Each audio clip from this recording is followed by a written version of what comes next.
2014లో 99వ రాజ్యాంగ సవరణ చేసి NJAC national judicial appointments commission తీసుకొచ్చారు. దానిలో చైర్మన్ కూడా చీఫ్ జస్టిస్ ఆఫ్ ఇండియా ఉంటారు. చైర్మన్తో పాటు 5 సభ్యులు ఉంటారు. 2 జడ్జిలు, లా మినిస్టర్, 2 అవుట్ సైడర్స్ ఉంటారనమాట, దోస్ హూ ఆర్ ఎక్స్పర్ట్స్. అయితే ఈ ఎన్జేఏసీ అనేది రాజ్యాంగ విరుద్ధం అని చెప్పి, ఇండిపెండెన్స్ ఆఫ్ జ్యుడిషియరీని ఎఫెక్ట్ చేస్తని, న్యాయ వ్యవస్థ యొక్క స్వయం ప్రతిపత్తిని, అటానమీని దెబ్బతీస్తుందని చెప్పి ఎన్జేఏసీని కొట్టేశారు. 99వ రాజ్యాంగ సవరణ రాజ్యాంగ విరుద్ధం అని చెప్పి 2015లో దాన్ని కొట్టేశారనమాట. అంతకుముందు ఆ తర్వాత మొత్తం కూడా కొలీజియం పద్ధతే ఫాలో అవుతున్నారు.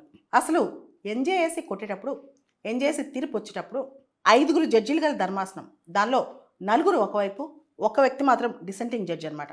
ఆయనే జస్టిస్ చాల్మేశ్వర్ గారు.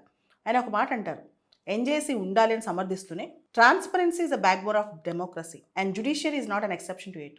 ప్రజాస్వామ్యంలో పారదర్శకత అనేది వెన్నెముక లాంటిది, న్యాయ వ్యవస్థ అందుకు మినహాయింపు కాదు, అతీతం కాదు అని చెప్పి. సో ఇలా మనం గమనిస్తే కనుక ఎన్జేఏసీ లేకపోవటం వల్ల జ్యుడిషియల్ అపాయింట్మెంట్స్లో కానీ, హైకోర్టు జడ్జెస్ ట్రాన్స్ఫర్స్ విషయంలో కానీ ఎటువంటి ట్రాన్స్పరెన్సీ లేకుండా పోతుంది. Caesar's wife should be beyond doubt. అంటే జ్యుడిషియరీ పైన ఉన్నంత మాత్రాన ప్రజలు వాళ్ళపైన కంప్లీట్గా ట్రస్ట్ పెట్టాలి అంటే వాళ్ళు చేసే పనులు కూడా, వాళ్ళు కూడా ట్రాన్స్పరెన్సీకి కట్టుబడి ఉండాలి.